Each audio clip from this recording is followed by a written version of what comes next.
বিয়ে একটি শুভ কাম। বিয়ে মানেই আনন্দ আর হাসি উল্লাস, কিন্তু কিছু জাতি এই বিয়েকে আনন্দর পরিবর্তে একটি উদ্ভটে পরিণত করেছে। দেখে মনে হবে এগুলো কি বিয়ে হচ্ছে না কাউকে টর্চার করা হচ্ছে, যা দেখে সত্যি হাসি আটকাতে পারবেন না। আজকের ভিডিওতে দেখবো পৃথিবীর সব থেকে অদ্ভুত জাতি এবং তাদের অদ্ভুত বিয়ে সম্পর্কে। তো চলুন স্টার্ট করা যাক। চীনের কিছু বিবাহ রীতিনীতি আমাদের বোধগম্যের বাইরে হলেও আজ আমরা আপনাদের যে রীতির কথা বলবো তা সত্যি অদ্ভুত। এই রীতির অনুসারে বিয়ের দিন বর এবং কইনের সমস্ত বন্ধু ও অতিথির সামনে নববধূর সমস্ত কাপড় খুলে ফেলতে হয়। সব থেকে আশ্চর্য বিষয় হলো এতে নববধূর সম্মতি থাকে কিনা তা কেউ দেখে না, কারণ এটি একটি তাদের পরম্পরাগত প্রথা। এই রীতি বর ও তাদের বন্ধুদের জন্য অত্যন্ত মজার হলেও নববধূর জন্য অত্যন্ত লজ্জাজনক। ইন্দোনেশিয়ার কথা বলতে গেলে এখানে নুয়েশা নামের একটি প্রজাতির মধ্যে বিয়ের পর বর ও কইনাকে 3 দিন পর্যন্ত শৌচাগার ব্যবহার করতে দেওয়া হয় না। আপনি কল্পনা করতে পারেন 3 দিন শৌচাগার ব্যবহার করতে না দিলে কতটা কষ্ট হতে পারে। তবে এখানে এই রীতি মানতেই হয়। এই রীতিও তাদের পরম্পরাগতভাবে চলে থাকা একটা প্রথা। ভারতের কিছু অদ্ভুত বিবাহ রীতির মধ্যে অন্যতম হলো একটি উপজাতির মধ্যে বিবাহের সময় বর ও কইনের মাথা ন্যাড়া করে দেওয়া হয়। প্রথমে কইনাকে লুকিয়ে রাখা হয় এবং বর তাকে খুঁজে বের করে মাথা ন্যাড়া করে দেওয়ার পরেই বিবাহ সম্পূর্ণ হয়। মাসাই উপজাতির মধ্যে বিয়ের আগে কইনাকে অনেক অপমানিত হতে হয়। আকর্ষণীয় বিষয় হলো বিয়ের পরে কইনাকে শ্বশুর বাড়িতে নিয়ে যাওয়া হয়, আর সেখানে শ্বশুর বাড়ির সবাই তাকে অপমান করে, এমনকি তার মাথায় গোবর পর্যন্ত ঢেলে দেওয়া হয়। সবচেয়ে লজ্জার বিষয় হলো এই রীতি অনুসারে মেয়ের বাবা তার মেয়ের উপর থুতু ফেলে। প্রকাশ করা হয় যে মাসাই কাবিলার মেয়েদের বিয়ের সময় অতিরিক্ত অপমান সহ্য করতে হয়।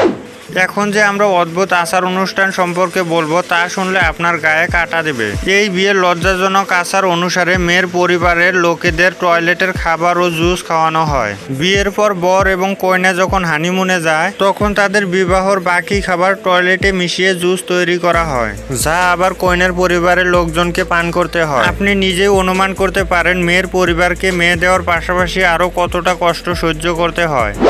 স্কটল্যান্ডের কিছু অঞ্চলে নতুন বিবাহিত দম্পতিকে ধরে তাদের উপর বিভিন্ন জিনিস ছোড়া হয়। এই কাজটা মূলত বর এবং কইনের বন্ধুরাই করে। এই বন্ধুরা যখনই নতুন দম্পতিকে একা ঘুরতে দেখে তখনই তাদের উপর অনেক কিছু ছুড়তে শুরু করে। পরিস্থিতি এমনও হয় যে অনেক সময় এই দম্পতিকে গাছের সাথে বেঁধে তার উপর জিনিস ছোড়া হয়। তবে এতে মেয়েদের চেয়ে ছেলেদের অবস্থা আরো বেশি খারাপ হয়। ছেলেকে এইসব জিনিস দিয়ে সম্পূর্ণভাবে স্নান করানোর পর পুরো গ্রাম ঘোরানো হয়। এখানের মানুষ বিশ্বাস করে এর ফলে বর কইনের বৈবাহিক জীবন আরো ভালো হয়।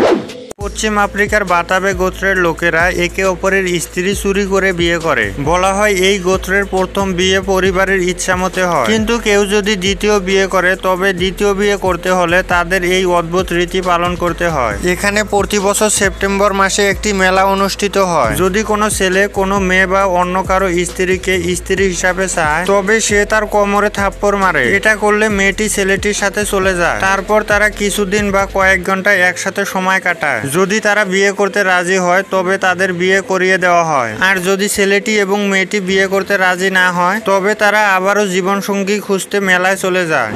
সাউথ কোরিয়ার একটি বিয়ের আগে ছেলেকে ধরে মারা হয়। এই কাজটি মূলত মেয়ের আত্মীয়রা করে। বলা হয় এর উদ্দেশ্য হলো ছেলেটিকে কষ্ট দেওয়া হয় যাতে ছেলেটি বুঝতে পারে যে মেয়েটিকে বিয়ের প্রথম রাত কত কষ্ট পেতে হয়।